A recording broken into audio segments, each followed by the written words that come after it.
नमस्कार, वंदे मातरम। दोस्तों, स्वागत है आप सबका सैनिक पाठशाला में। आज के वीडियो के महत्वपूर्ण जानकारियों को लेकर आया हूं दोस्तों, जैसे आप बोर्ड पर देख पा रहे हैं। दोस्तों, संसद का सत्र चल रहा है, तो ऐसे में 8वां पे कमीशन से जुड़ा हुआ एक अहम सवाल संसद में पूछा गया, जिसका जवाब भारत सरकार ने वित्त मंत्रालय ने दिया है। उसके बारे में जानकारी हासिल करेंगे। और साथ ही साथ दोस्तों, 2006 से पुराने पेंशनर्स का एसीपी का पार्ट ऑर्डर हो रहा है, लेकिन एसीपी का पार्ट ऑर्डर करने के लिए क्यों रिकॉर्ड ऑफिस या उसको प्रोसेस करने के लिए पीओआर पीसीडीए को तकलीफ होती है, इसके बारे में भी बात करेंगे दोस्तों। और साथ ही साथ दिसंबर के महीने में बहुत सारे पेंशनर्स का पेंशन बंद हो सकता है, इसके बारे में भी जानकारी हासिल करेंगे दोस्तों। और साथ ही साथ आखिर एलपीसी क्या होता है, एलपीसी कम डाटा शीट प्रोसेस होते ही आपका पीपीओ कैसे जनरेट होता है, इसके बारे में जानेंगे। और साथ ही दोस्तों, स्पर्श में पीपीओ गायब हो गए, उसके बाद फिर से आ गए, क्या हुआ था आखिर, इसके बारे में भी आज के इस वीडियो में जानकारी हासिल करेंगे। तो दोस्तों, वीडियो में आगे बढ़ने से पहले हमेशा की तरह मेरा आप सबसे आग्रह है, अगर सैनिक पाठशाला चैनल का वीडियो आप पहली बार देख रहे हैं या अभी तक चैनल को सब्सक्राइब नहीं किया है, तो चैनल के साथ जुड़े रहने के लिए, इसका हिस्सा बने रहने के लिए और आपसे जुड़ी हुई भरोसेमंद ऑथेंटिक जानकारियों को पाते रहने के लिए चैनल को सब्सक्राइब जरूर करें। चलिए आगे बढ़ते दोस्तों। सबसे पहली जानकारी, ये एलपीसी कम डाटा शीट क्या है, पेंशनर्स को इसका क्या लाभ। जी हां दोस्तों, एलपीसी कम डाटा शीट के बारे में आपने भी सुना होगा। कई बार रिकॉर्ड ऑफिस वगैरह से आपको जब जवाब मिलता है, तब आपको ये शब्द का इस्तेमाल आपको देखा होगा, आपको भी मिला होगा इसका इस्तेमाल करते हुए। एलपीसी कम डाटा शीट, आखिर ये होता क्या है। ये सामने आप एक लेटर देख पा रहे हैं, रिकॉर्ड ऑफिस का लेटर है जो पेंशनर को एड्रेस किया गया है। और इस लेटर में अगर ये वाला पैराग्राफ आप देखेंगे तो इसमें लिखा हुआ है, it is intimated that LPC for corrigendum PPO is under process. यानी कि आपका कोरिजेंडम पीपीओ निकालने के लिए एलपीसी अंडर प्रोसेस है, यानी कि एलपीसी जारी किया जा रहा है, उसके ऊपर काम चल रहा है। यानी कि दोस्तों, ये एलपीसी एक ऐसा दस्तावेज है जिससे आपका पीपीओ जनरेट होता है। जी हां, आपका एमएससीपी एडजस्ट हो जाए, या तो आपका एंट्री लेवल पे एडजस्ट हो जाए, या आपका बेसिक में कुछ भी परिवर्तन हो जाए, या तो फिर आपने एड्रेस चेंज करवा लिया, बच्चों का डिटेल्स अपडेट करवा लिया, जो कि पीपीओ के अंदर जो है अपडेट होना है, तो उन सभी चीजों का आपका एलपीसी कम डाटा शीट बन करके रिकॉर्ड ऑफिस से जाता है पीओआर, पीओआर से जाता है पीसीडीए, और पीसीडीए में आपका उसी एलपीसी कम डाटा शीट के बेस पर बनता है कोरिजेंडम पीपीओ। जी हां दोस्तों, और एलपीसी होता है लास्ट पे सर्टिफिकेट, उसके साथ ही साथ डाटा शीट होता है, आपका पूरा डाटा उसमें रहता है।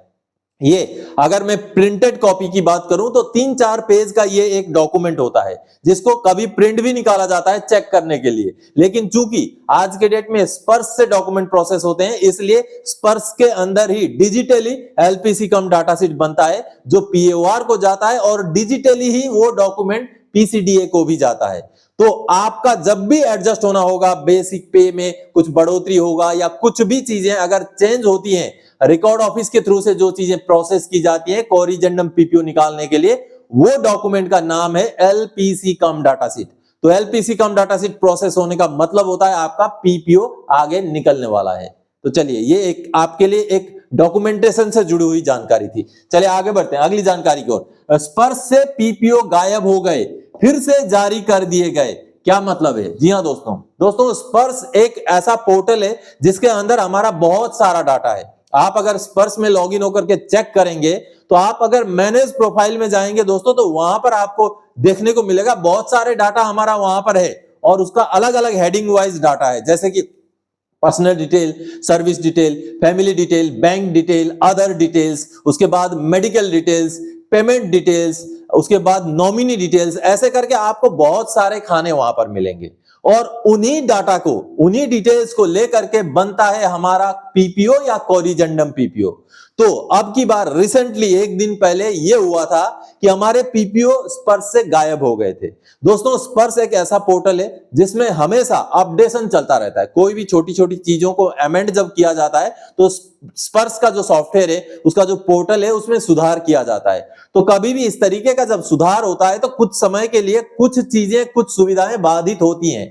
तो इसी तरीके से जब आपका जो पीपीओ से जुड़ा हुआ सुधार उसमें अपडेट किया जा रहा था, तो इस वजह से आपका पीपीओ वहां पर दिख नहीं रहा था। ये बहुत बड़ा प्रॉब्लम नहीं है, ये एक छोटा सा टेक्निकल इशू है, जिसके बाद जैसे ही वो अपडेशन का काम खत्म हो गया, अब आपका पीपीओ फिर से आपको देखना दिखना शुरू हो गया है। तो ऐसे में अब जिन भी पेंशनर्स का पीपीओ का मैसेज तो आया था लेकिन पीपीओ जनरेट नहीं हुआ था, उनसे मैं आग्रह करूंगा कि अब जो अपडेशन हुआ है स्पर्श के अंदर, आपका खूब संभव पीपीओ जनरेट हो गया है। अगर आपका हुआ है तो आप जरूर मैसेज कमेंट करके इस वीडियो में जानकारी देंगे कि आपका पीपीओ जनरेट हुआ है, और नहीं हुआ है तब भी आप जरूर कमेंट कीजिएगा ताकि पता चले, आगे हम इस केस को और टेकअप कर सकें और इस मुद्दे को उठा सकें कि अभी भी पीपीओ जनरेट नहीं हुए हैं। तो चलिए दोस्तों अगली जानकारी की ओर आगे बढ़ते हैं। आखिर प्री 2006 को एसीपी ग्रांट करने में पीएओआर, पीसीडीए, रिकॉर्ड ऑफिस को इतनी तकलीफ क्यों? दोस्तों 2006 से पुराने पेंशनर्स को भी एसीपी लागू है, और इस एसीपी लागू करने वाला जो लेटर था वो 7 अगस्त 2003 को ही निकाल दिया गया था। लेकिन उस समय में बहुत सारे पेंशनर्स का एसीपी का पार्ट ऑर्डर हुआ और एसीपी का फायदा उनको मिला, लेकिन साथ ही साथ बहुत सारे ज्यादा संख्या में पेंशनर छूट भी गए जिनका एसीपी का पार्ट ऑर्डर हुआ ही नहीं। पेंशनर्स को भी जानकारी थी नहीं, लेकिन जब सैनिक पाठशाला द्वारा एमएसईपी एसीपी की जानकारी पिछले 2 साल से लगातार दिया जाने लगा, उसके बाद पेंशनर्स जागरूक हुए और वो अभी एसीपी का, एमएससीपी का केस टेकअप कर रहे हैं, जिस वजह से रिकॉर्ड ऑफिसर्स को, पीएओआर को, पीसीडीए को उनके एसीपी के केस भी प्रोसेस करने पड़ रहे हैं। लेकिन दोस्तों एसीपी का केस प्रोसेस करने के लिए रिकॉर्ड ऑफिस, पीएओआर या पीसीडीए को तकलीफ क्यों होती है? तकलीफ इसलिए होती है दोस्तों कि ये जो केसेस हैं ये लगभग 20, 22, 24, 25 साल पुराने केस हो चुके हैं। तो इस केस में अब जब भी डॉक्यूमेंट प्रोसेस करना होता है, एसीपी का पार्ट ऑर्डर करके जब भी भेजना होता है, तो उसके साथ लगता है टाइम बार्ड सैंक्शन, और टाइम बार्ड सैंक्शन लेना पड़ता है आर्मी हेडक्वार्टर से, जिस वजह से डॉक्यूमेंटेशन में थोड़ा सा लेंथी प्रोसेस होने की वजह से तकलीफ होती है उनको भी। लेकिन चलिए बहरहाल अभी पार्ट ऑर्डर्स होने शुरू हो गए हैं, बहुत सारे पेंशनर्स के एसीपी के पार्ट ऑर्डर्स होने शुरू हो गए हैं। ऐसा ही एक पार्ट ऑर्डर और लेटर आपको दिखाता हूं, पहले उसको देखते हैं। दोस्तों ये जो रिकॉर्ड ऑफिस का लेटर आप देख पा रहे हैं 30 नवंबर 2024 का, जो कि पीओआर को भेजा गया है, ये 2006 से पुराने पेंशनर को एसीपी देने के संदर्भ में ये लेटर है। जी हाँ दोस्तों, जो प्री 2006 के पेंशनर्स को एसीपी लागू है, 7 अगस्त 2003 से 31 दिसंबर 2005 के बीच के रिटायरीज को, उससे संबंधित ये लेटर है दोस्तों। अब इस लेटर में आप देखिए, पेंशनर ने जब ग्रीवेंस डाला तो उनको पता चलता है, ये पीओआर जो है लेटर भेजा जाता है रिकॉर्ड ऑफिस द्वारा कि उनका पार्ट ऑर्डर कर दिया गया। देखिए ये पार्ट ऑर्डर नंबर भी यहाँ लिखा हुआ है, एसीपी का उनका पार्ट ऑर्डर कर दिया गया। और साथ ही साथ यहाँ पर 3 नंबर पैराग्राफ में आप देखिए, in view of the above original sheet roll of above named ex serviceman is submitted here with, यानी कि ओरिजिनल सीट रोल भी पार्ट ऑर्डर के साथ लगा करके पीओआर भेज दिया गया है रिकॉर्ड ऑफिस की तरफ से। You are requested to audit the same and return the sheet roll to this office at the earliest for our further process of claim through Sparsh portal, यानी कि जैसे पीओआर से इसका ऑडिट हो जाएगा, आप हमें सीट रोल और पार्ट ऑर्डर का डिटेल्स पूरा वापस करें ताकि हम स्पर्श द्वारा एसीपी ग्रांट को लेकर के आगे कोरिजेंडम पीपीओ वगैरह जारी करने के लिए कार्रवाई कर सकें। देखिए इन पेंशनर को तो चलिए किस्मत अच्छी है कि रिकॉर्ड ऑफिस ने पार्ट ऑर्डर कर दिया, अब आगे प्रोसेस हो जाएगा। अब इनका जो पार्ट ऑर्डर का कॉपी है ये मैं दिखाऊंगा, ये देखिए, ये इनका नायक ग्रेड का जो है, ये देखिए नायक ग्रेड का इनका एसीपी का पार्ट ऑर्डर हुआ है, और नायक ग्रेड का पार्ट ऑर्डर 7 अगस्त 2003 को उनको लागू किया गया नायक ग्रेड, और ये पार्ट ऑर्डर हुआ है 7 नवंबर 2024 को। यहाँ पर पार्ट ऑर्डर का आप डेट देखेंगे तो 7 नवंबर 2024 का पार्ट ऑर्डर है। तो दोस्तों यहाँ पर जो सर्टिफिकेट है, ये सर्टिफिकेट में महत्वपूर्ण चीजें हैं। इस वीडियो को पॉज करके इस सर्टिफिकेट को थोड़ा सा आप समझ जरूर लीजिएगा कि आपको यहां से भी पता चलेगा किन किन कंडीशंस में आपको एसीपी लागू हो जाएगा। तो आप सबने देखा, एक पेंशनर का पार्ट ऑर्डर होके अभी पीओआर गया है, अब पीओआर से प्रोसेस होगा, वो ऑडिट होगा, फिर रिकॉर्ड ऑफिस वापस आएगा, और जो मैंने एलपीसी कम डाटा शीट आपको समझाया था, ये एलपीसी कम डाटा शीट बनेगा उन पेंशनर का, और दोबारा से प्रोसेस होने के बाद ही उनका कोरिजेंडम पीपीओ एसीपी को लागू करके जारी होगा, फिर जाकर के उनका पेंशन में बढ़ोतरी होगा दोस्तों। तो चलिए अगली जानकारी की ओर आगे बढ़ते हैं दोस्तों। भारत सरकार ने संसद में एचसीपीसी से जुड़े सवाल का जवाब दिया बजट सेशन। जी हां दोस्तों, भारत सरकार से पूछा गया राज्यसभा में कल कि भारत सरकार 8वां पे कमीशन अगले बजट सेशन में संगठित करेगी या नहीं करेगी, जिसका जवाब भारत सरकार के वित्त मंत्रालय की तरफ से दिया गया है। चलिए उस सवाल जवाब के ब्यौरे को देख लेते हैं। दोस्तों संसद से ये बड़ी अपडेट निकल के आई है, भारत सरकार से 8वें पे कमीशन से जुड़ा हुआ सवाल पूछा गया। जी हां, कॉन्स्टिट्यूशन ऑफ 8 सेंट्रल पे कमीशन, देखिए इसका हेडिंग, इससे जुड़ा हुआ सवाल पूछा गया 3 दिसंबर यानी कि कल पूछा गया सवाल दोस्तों।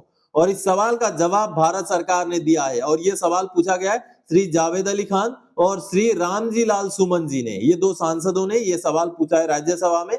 और सवाल क्या पूछा गया था, will the minister of finance be pleased to state, यानी कि क्या जो फाइनेंस मिनिस्टर हैं वो क्या बताएंगे कि whether government is actively considering to announce constitute of 8 central pay commission for central government employees during the next budget in February 2025 in view of the unprecedented inflationary trends, यानी कि जो मुद्रास्फीति हो रही है उसको ध्यान में रखते हुए क्या भारत सरकार अगला जो बजट सत्र है 2025 फरवरी के महीने में उसमें क्या 8वां पे कमीशन गठित करने को लेकर के कोई अनाउंसमेंट करने जा रही है।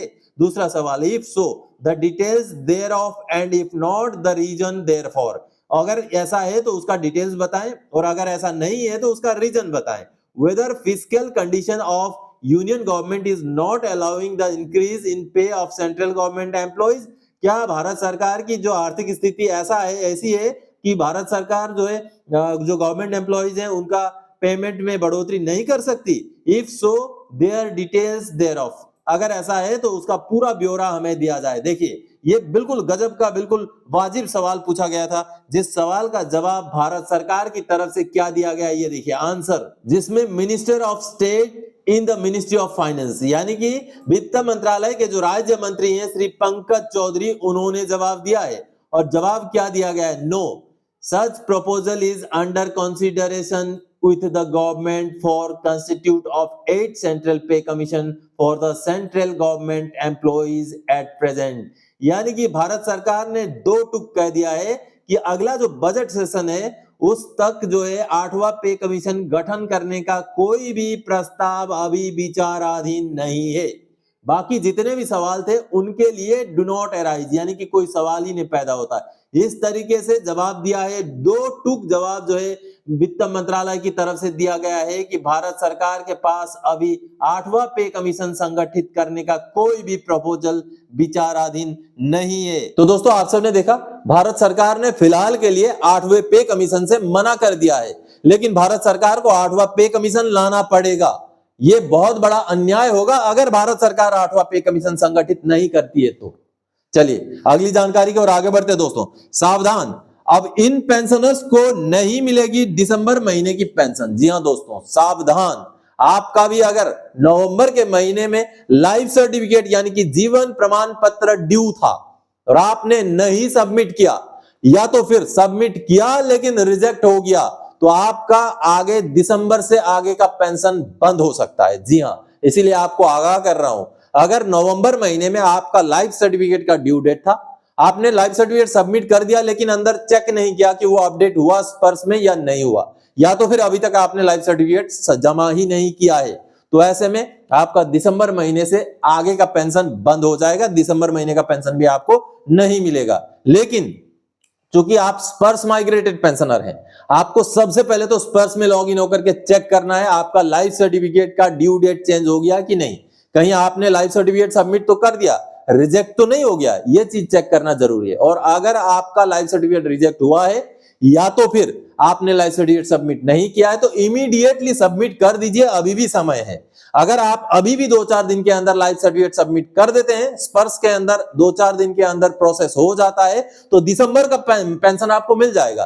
क्योंकि पेंशन का प्रोसेस दोस्तों लगभग 20 दिसंबर से शुरू होता है स्पर्श के अंदर। उससे पहले अगर आपका लाइफ सर्टिफिकेट उसके अंदर अपडेट हो जाए सिस्टम के अंदर, तो आपका पेंशन कंटिन्यू रहेगा। लेकिन अगर आपने तब तक भी लाइफ सर्टिफिकेट सबमिट नहीं किया तो दिसंबर से आगे का पेंशन बंद हो जाएगा, दिसंबर महीने का पेंशन भी आपको नहीं मिलेगा। इसलिए आप सावधान रहें, स्पर्श के अंदर चेक करें और लाइफ सर्टिफिकेट समय से सबमिट जरूर कर दें। तो दोस्तों आज के इस वीडियो में इन्हीं जानकारियों के साथ आया था। आगे और कोई जानकारी था आपसे सरोकार रखने वाला विषय लेके मैं फिर से हाजिर हो जाऊंगा। तब तक के लिए जय हिंद दोस्तों।